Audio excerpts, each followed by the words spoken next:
Quran surat Ali Imran ayat ke-31. A'udzu billahi minasyaitonir rajim. Qul in kuntum tuhibbunallaha fattabi'uni yuhibbukumullahu wa yaghfir lakum dzunubakum wallahu ghafurur rahim. Artinya, katakanlah, jika memang kamu cinta kepada Allah, maka turutkanlah aku. Niscaya cinta pula Allah kepada kamu, dan akan diampuni dosa-dosa kamu. Dan Allah adalah Maha Pengampun lagi penyayang. Cintakan Allah. Disuruhlah kita selalu membaca Al-Quran dengan sebenar-benar baca. Artinya dengan menjuruskan pikiran kepadanya. Dengan demikian kelak terasa hubungan di antara satu ayat dan ayat yang menyambutnya. Ujung ayat 30 di atas menyatakan bahwa Allah itu amat sayang, amat kasih kepada hamba-hambanya. Sehingga orang yang pernah bersalah mengikuti amalan yang jahat diberi kesempatan dengan banyak-banyak berbuat baik disertai memohon ampun. Allah selalu bersedia menerima kedatangan hambanya yang demikian. Apa kesan yang terasa dalam hati yang beriman bila membaca sampai di sini? Ialah cinta, kasih sayang Allah kepada hambanya. Maka dengan sendirinya pun dalam perasaan si hamba terasalah pula keinginan membalas cinta itu. Bertepuk tidak sebelah tangan hendaknya. Dalam suasana rasa yang demikian datanglah ayat lanjutan ini. Katakanlah, jika memang kamu cinta kepada Allah, maka turutkanlah aku. Niscaya cinta pula Allah kepada kamu, dan akan diampuninya dosa-dosa kamu. Dan Allah adalah Maha Pengampun lagi penyayang. Maka perasaan yang tadinya masih terasa samar-samar, laksana masih mencari-cari di antara si hamba dan Tuhannya. Sekarang rahasia itu telah terbuka. Mari kita uraikan. Engkau telah mengatakan dalam ujung katamu bahwa engkau tetap kasih belas kasihan kepada aku, hambamu yang lemah ini. Ya Tuhanku, sebenarnya aku sendiri pun begitu kepada engkau. Aku cinta kepada engkau. Engkau berikan kepadaku suatu perasaan yang halus, suatu ifah atau wijdan, terasa dalam hati kecilku, bahwa tidak pernah aku lepas dari tilikanmu. Selalu engkau bimbing, banyak nikmatmu kepadaku. Aku selalu hanya menerima saja. Aku tidak dapat memberi kepadamu. Bagaimana aku akan dapat memberi sedangkan nyawaku pun nyawa yang sedekat-dekatnya kepadaku. Engkau yang punya. Lantaran itulah kasih cintamu kepada engkau tumbuh dengan mesranya. Aku takut kepada engkau karena engkau. Hanya dengan sebuah tempurung aku menerima nikmatmu yang seluas lautan. Akan tetapi sungguh pun aku takut, aku pun rindu kepada engkau. Aku cemas, tetapi di dalam cemasku itu aku pun mempunyai penuh harapan. Tuhanku, engkau ada, sungguh engkau ada, hatiku merasainya. Aku ingin sekali berjumpa dengan engkau, tetapi aku tidak tahu kemana jalan. Dan engkau takdirkan menjadi manusia. Aku sendiri tahu kelemahan dan kekuranganku. Sebab itu, kadang-kadang terasa malu aku akan melihat engkau. Tetapi aku hendak melihat juga. Tuhanku, tolong aku, tolong aku, tolong aku dalam penyelesaian soalku ini.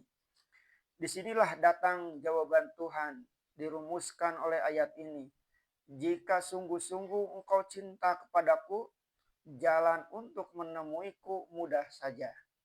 Memang aku maha mengetahui bahwa banyak hambaku yang seperti engkau ingin menemuiku, ingin bersimpu di hadapanku. hatinya penuh dengan ingat kepadaku. Sebelum engkau aku adakan pun telah ku ketahui keinginan, kerinduan dan kecintaan itu. Untuk itulah aku utus Rasulku kepadamu. Dialah petunjuk jalan menuju aku itu. Hai utusanku, sampaikanlah pesanku itu kepada seluruh hambaku yang rindu, asik dan cinta kepadaku itu. Bentuklah sebuah rombongan itu, Zumaron, berbondong-bondong, tiap-tiap rombongan di bawah pimpinan engkau.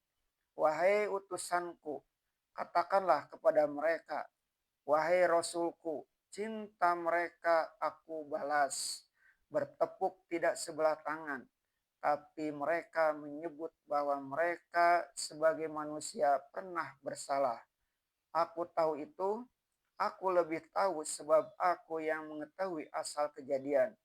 Maka apabila rombongan itu telah terbentuk dan mereka telah berkumpul di dalamnya, dan engkau sendiri yang memimpin, tandanya mereka telah benar-benar telah berjalan menuju aku. Aku ampuni dosa mereka.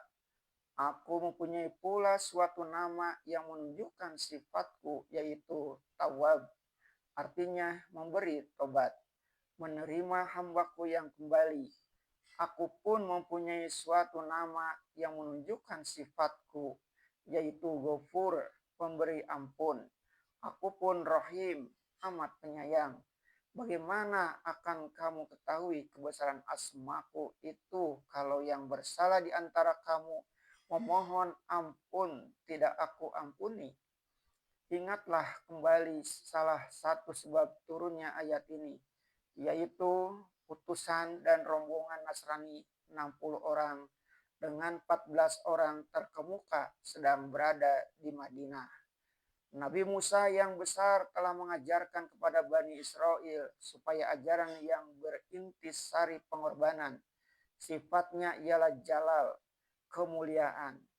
Nabi Isa Al-Masih yang agung telah membawa lanjutan ajaran yang berdasar hub, artinya cinta.